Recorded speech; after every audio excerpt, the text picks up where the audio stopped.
আমাদের ভিডিওটি সরল, তথ্যভিত্তিক ও সতর্কতামূলক, কাউকে আতঙ্কিত করার জন্য নয়। আপনি প্রতিদিন যে খাবার খান তা কি নিরাপদ? বাংলাদেশের শতকরা 90% খাবারই অনিরাপদ বা ভেজালযুক্ত। অত্যন্ত দুঃখের সঙ্গে বলতে হয়, আমরা প্রতিদিন এই ভেজাল খাবার খেয়ে বেঁচে আছি। আমরা আজ দেখব সকাল থেকে রাত পর্যন্ত যা যা খাই তার মধ্যে কতগুলো জিনিস ভেজালযুক্ত বা ভেজাল মুক্ত। শুরু করি সকাল থেকে। সকালে ঘুম থেকে উঠে এক কাপ চা দিয়ে দিনের শুরু। আমরা যে চা পাতা দিয়ে চা বানাই, অনেক সময় তা নিম্নমানের হয়।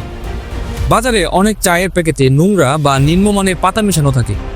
ভালো মানের চা বিদেশে রপ্তানি করা হয় এবং চার সঙ্গে নিম্নমানের চিনি, যা অতিরিক্ত খেলে শরীরের জন্য মারাত্মক ক্ষতিকর।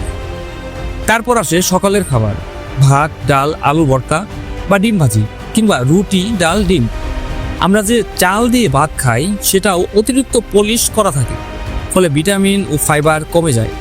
এতে শরীরের জন্য প্রয়োজনীয় পুষ্টি উপাদান ঘাটতি পড়ে এবং দীর্ঘমেয়াদে স্বাস্থ্য ঝুঁকি বাড়তে পারে, যা কোলন ক্যান্সার হওয়ার ঝুঁকি বাড়িয়ে দেয়। পোল্ট্রি খামারে মুরগিকে সস্তা ও অনিয়ন্ত্রিত খাদ্য দেওয়া হয়।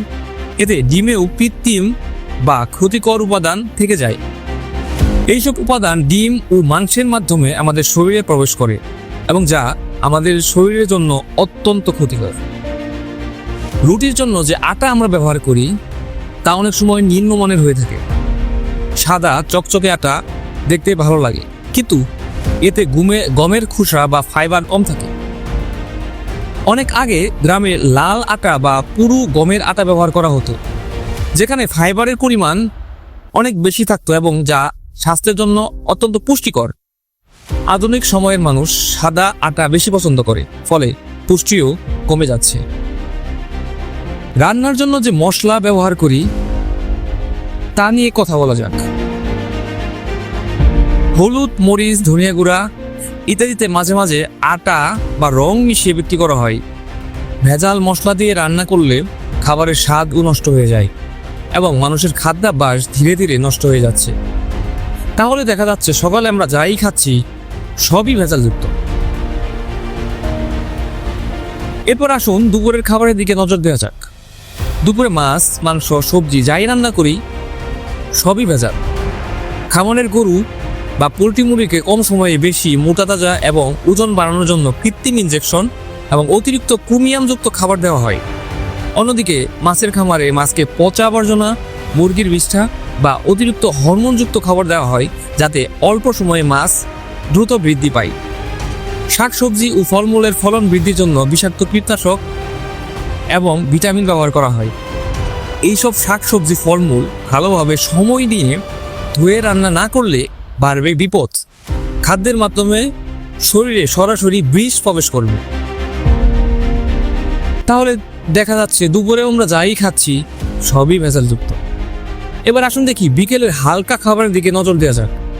বিকেলে আমরা সাধারণত চা, কফি, জুস, বিস্কুট বা ব্রেড ইত্যাদি খেয়ে থাকি।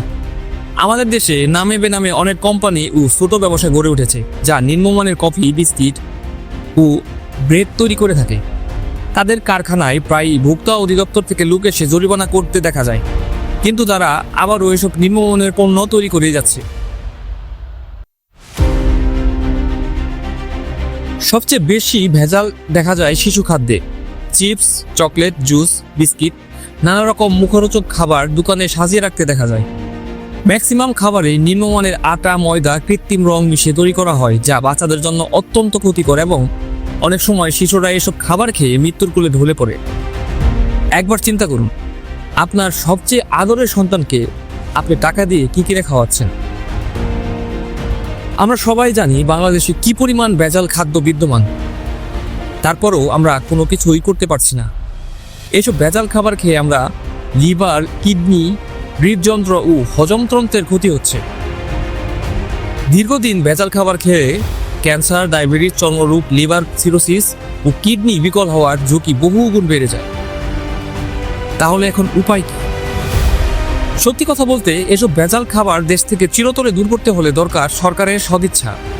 আমার মতে সরকার যদি ভেজাল খাবার নিয়ে কঠোর আইন পাশ করে এবং দ্রুত কার্যকর করে, এবং সর্বনিম্ন শাস্তি হিসেবে 10 বছরের কারাদণ্ড দেওয়া হয়, তাহলে আমার মনে হয় আর কেউ খাদ্যে ভেজাল করার সাহস পাবে না। আর তখন হয়তো দেশ থেকে ভেজাল শব্দটি চিরতরে চলে যাবে।